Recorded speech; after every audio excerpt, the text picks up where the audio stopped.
हमारे चैनल से जुड़ने के लिए YouTube पर कादरी चैनल 11 को सब्सक्राइब करें।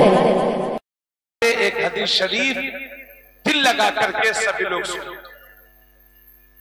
ये अबू दाऊद शरीफ की हदीस है और इब्ने माजा शरीफ की हदीस भी है। नबी करीम सल्लल्लाहु अलैहि वसल्लम ने फरमाया, ए लोगों, तुम्हारे दिनों में जो सारे दिनों का सरदार है, आका फरमाते हैं वो जुमे का दिन है। बोल दो सुभान अल्लाह। कौन सा दिन है? जुमे का दिन। उसके बाद मेरे नबी फरमाते उसी हदीस में कि जुमे की अहमियत अल्लाह के यहां बहुत ज्यादा है। उसके बाद उसी हदीस में आका फरमाते हैं कि जुमे की अहमियत और अज़मत अल्लाह के यहां ईद उल फित्र और ईद उल अज़हा से भी बढ़कर के है। साल में कितनी ईद होती हैं? दो। एक ईद उल फित्र जिसे आप लोग मीठी ईद कहते हैं, और एक ईद उल अज़हा कुर्बानी वाली ईद। ये दो ईद है। लेकिन नबी फरमाते हैं कि जुमे का दिन अल्लाह के यहां ईद उल फित्र और ईद उल अज़हा से भी बढ़कर के है। उसके बाद मेरे नबी फरमाते हैं उसकी 5 वजह हैं। पहली वजह यह कि जुमे के दिन हजरत आदम अलैहिस्सलाम पैदा हुए, और दूसरी वजह यह कि जुमे के दिन हजरत आदम अलैहिस्सलाम का विसाल हुआ, और तीसरी वजह नबी फरमाते हैं, तीसरी वजह यह है कि जुमे के दिन एक घड़ी ऐसी आती है कि मुसलमान बंदा अपने रब से जो भी सवाल करता है, मेरा रब अपने बंदे की दुआ को कबूल फरमाता है। शर्त यह है कि वो हराम काम का सवाल ना करे। तो ये जुम्मे के दिन की अहमियत अल्लाह के यहाँ ईद उल फित्र और ईद उल अज़हा से भी बढ़कर। लेकिन हजरत आपने देखा होगा, अब्दुल हमीद साहब आपने भी देखा होगा कि लोग 5 टाइम की तो गायब करते ही करते, महीने में एक तो जुमा भी छोड़ देते हैं, और उसके बाद ईद के दिन बगल में मुसल्ला दबा करके सबसे अगली सफर, और अगर कोई बात हो जाएगी तो खड़े हो जाएंगे। कभी उंगली उठा के इधर बोलेंगे, कभी उधर बोलेंगे, कभी इधर हंगामा, कभी उधर हंगामा। ऐसा होना चाहिए और ऐसा होना चाहिए और ऐसा होना चाहिए। और नाम पूछो तो नाम क्या भाई साहब आपका? बोले रमजानी, और रोजा एक भी नहीं। नाम है सज्जाद, और सज्जदों का अता पता नहीं। नाम है आबिद, इबादत का पता अता पता नहीं। लेकिन ईदगाह में जाकर के कभी उधर हाथ लाएंगे, कभी उधर, ताकि लोगों को मालूम हो जाए कि अगला इलेक्शन ये भी लड़ेंगे। जबकि जुमे की अहमियत अल्लाह के यहाँ ईद उल फित्र और ईद उल अज़हा से भी बढ़कर के, और नबी फरमाते हैं कि जुमे के दिन एक घड़ी ऐसी आती है कि बंदा मोमिन अपने रब से जो भी सवाल करता है, मेरा रब उसे कबूल फरमाता है। शर्त यह है कि किसी हराम काम का सवाल न करे।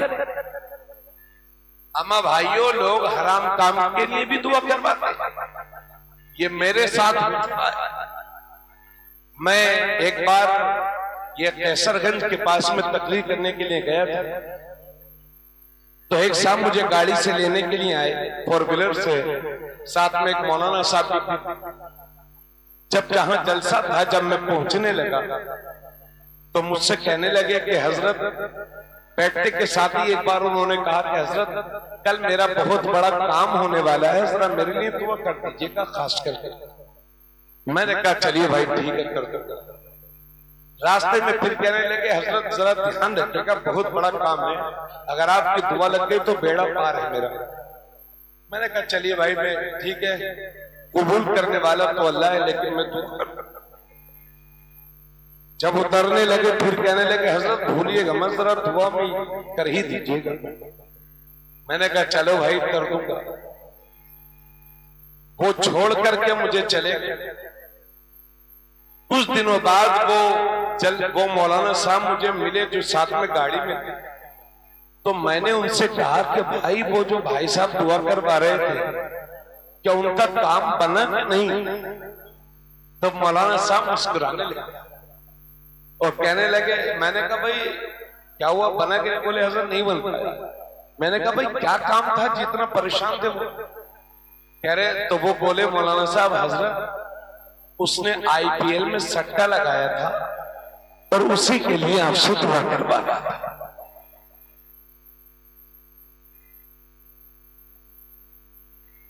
अभी हमारे बुजुर्ग लोग नहीं समझ पाए, आईपीएल एक खेल होता है दादा, उसमें सट्टा लगावत है सब। हाँ, तो उसी के लिए हमसे दुआ करावत रहे। तो यह हाल है मुसलमान। अल्लाह ताला हमारे उलमा ने वो घड़ी कौन सी होती है कि जब जुम्मे के दिन दुआ कबूल होती है, हमारे उलमा ने इस सिलसिले में खामोशी इख्तियार फरमाई है ताकि लोग जुम्मे के दिन ज्यादा से ज्यादा दुआ किया जाए। लेकिन बाज़ उलमा ने लिखा है कि वो घड़ी वो है कि जब इमाम साहब खुतबे के लिए मिंबर पर बैठ जाते हैं, उस वक्त से लेकर के नमाज के बाद जो दुआ होती है उसके खत्म तक ये वो वक्त होता है कि बंदा मोमिन अपने रब से जो भी सवाल करता है मेरा रब उसे कबूल फरमाता है। मगर लोगों का आलम यह है कि जुमे के दिन भी मस्जिद तब जाएंगे जब इमाम साहब खुतबा पढ़ रहे होते हैं, और जरा सी दुआ लंबी हो गई तो बार बार घड़ी देख लेंगे। फिर बाहर निकल करके कहेंगे यार ये इमाम साहब समझते नहीं है, हम दुकानदार आदमी है, कारोबार आदमी है, हमें खेत पे जाना है, ऐसा वैसा। यानी बाहर निकलने के बाद आधा घंटा चुगलखोरी करेंगे, बीड़ी पिएंगे, सिगरेट पिएंगे, मोबाइल पर इधर से उधर बात करेंगे, मगर अल्लाह के घर में 5 मिनट भारी लगता है इन मुसलमानों को। जबकि सिर्फ मेहनत से तकदीरें नहीं बदलती, दुआओं से भी मुकद्दर सवारा करते हैं।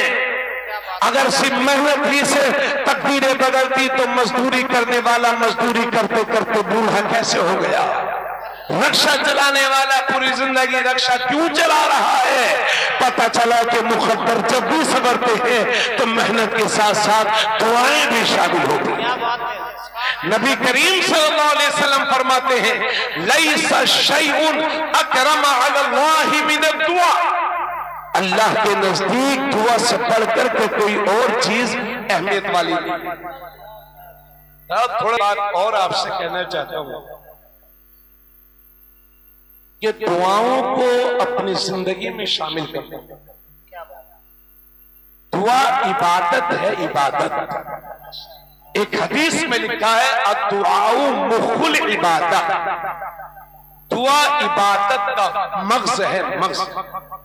और एक हदीस में लिखा है अद्दुआउ हुवल इबादत, दुआ सरापा इबादत है, दुआ सरापा इबादत है। कभी कभी ऐसा होता है कि बंदा दुआ मांगते मांगते बूढ़ा हो जाता है, ये अल्लाह मुझे हज करा दे, ये अल्लाह मुझे जमीन दे दे। ना तो हज होता है ना जमीन मिलती है। तो कभी मायूस ना होना। हदीस शरीफ में लिखा है कि मुसलमान जब अपने रब से दुआ करता है तो या तो उसका बदला उसे दुनिया ही में मिल जाता है या फिर उसका अजर यानी उसकी दुआ दुनिया में कबूल नहीं होगी, मगर उसकी दुआ का अजर कयामत के दिन के लिए बाकी रखा जाएगा। और कयामत के दिन एक मुसलमान जब अपने दुआ के अजर को देखेगा तो ये तमन्ना करेगा कि मौला तूने दुनिया में मेरी एक भी दुआ कबूल न की होगी, सबका अजर आज ही के दिन के लिए बाकी रखा। क्या बात है, माशाअल्लाह माशाअल्लाह। तो दुआ कभी भी जाय नहीं होती। और याद रखिए, जो लोग अपने रब से दुआ नहीं मांगते, अल्लाह उनसे नाराज होता है। जी, अल्लाह उन बंदों से नाराज होता है जो अपने रब से दुआ नहीं मांगते, और अल्लाह अपने उन बंदों से खुश होता है कि जो बंदा अपने रब से दुआ मांगता है। और कभी कभी ऐसा भी होता है, आप लोग गौर फरमा रहे ना भाइयों, कभी कभी ऐसा होता है कि शराबी आदमी एक दिन मस्जिद जाता है और कहता है अल्लाह मुझे 1 लाख रुपए दे दे, और शाम ही को इसे 1 लाख मिल जाते हैं। और बाज आदमी 20-20 साल से दुआ करता है अल्लाह मुझे 1 लाख, लेकिन साहब अल्लाह रहम फरमाए इस कौम पर। नानपारा में हमें पता चला, एक साहब से जिक्र हो रहा था, उनसे जिक्र हो रहा था कि साहब आपकी ये वाली जमीन बहुत अच्छी है। तो जानते हो उनका जवाब क्या था? वो कह रहे थे हजरत इस जमीन के बारे में मत पूछो हमसे।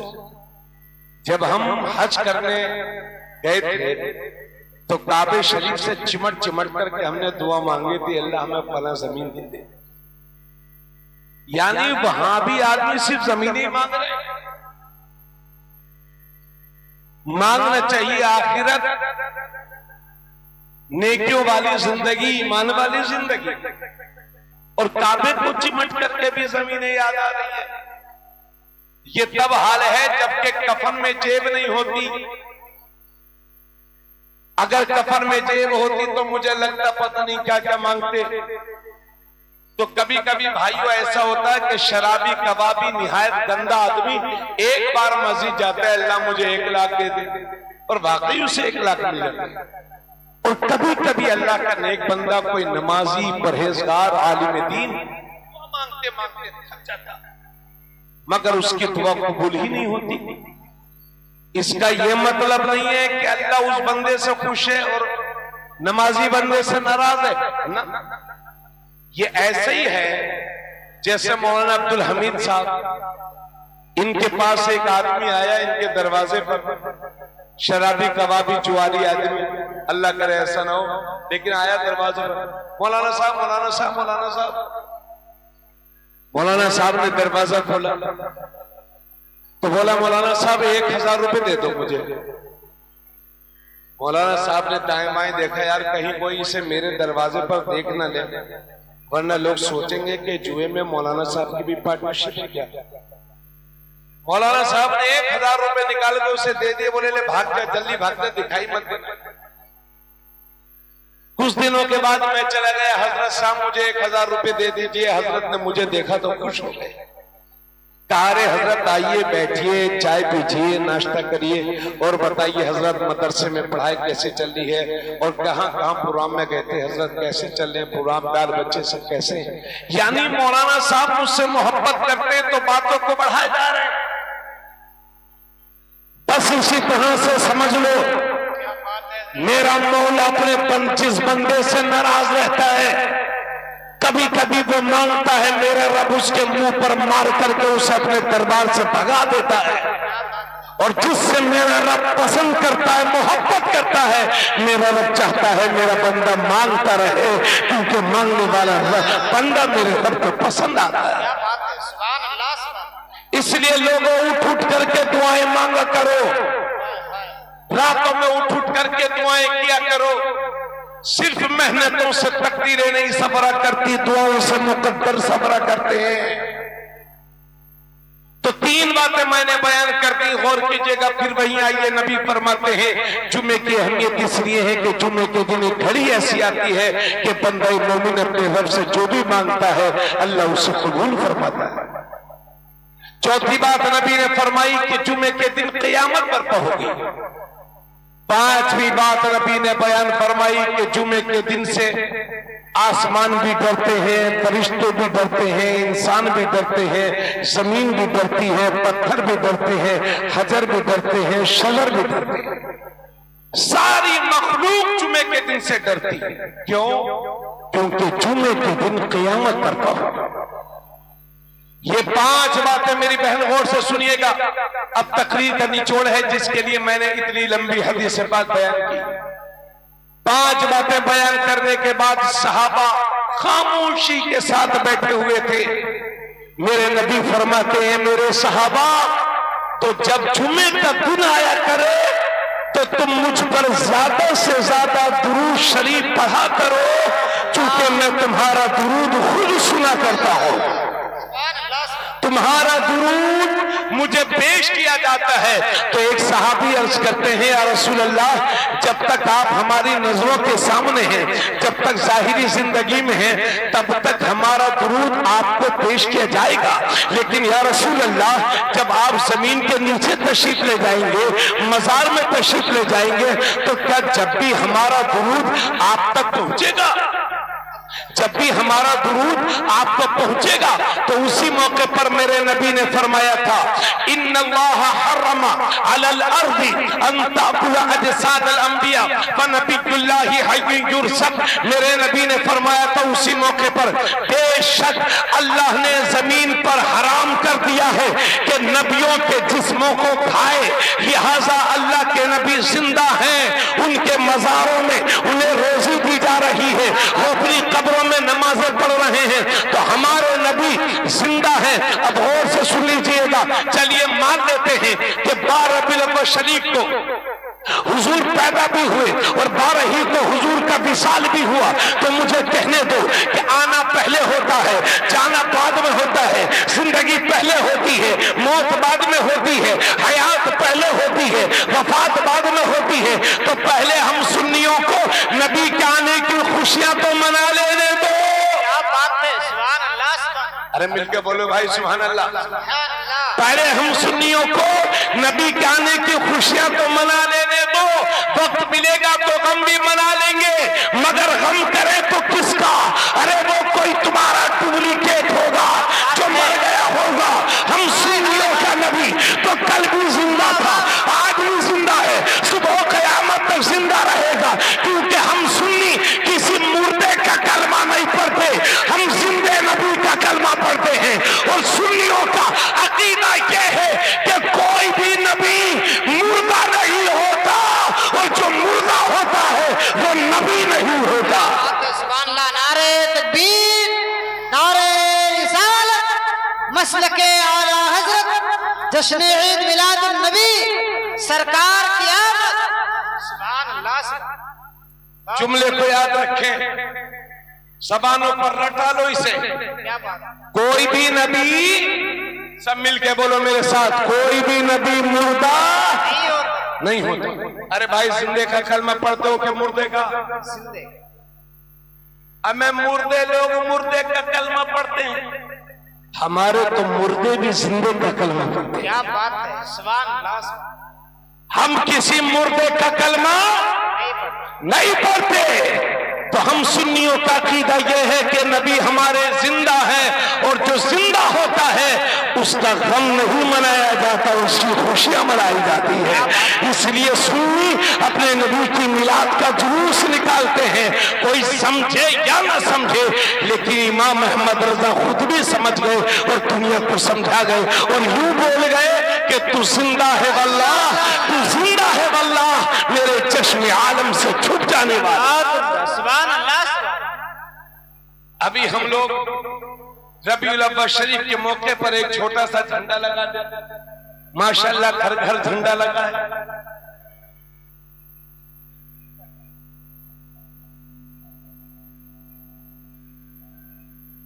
इधर देख लीजिए, लोग कहते हैं कि जरा सी झंडी लगाई हमने, तो लोग कहते हैं कुरान में कहां लिखा है, क्या बात है, हदीस में कहां लिखा है?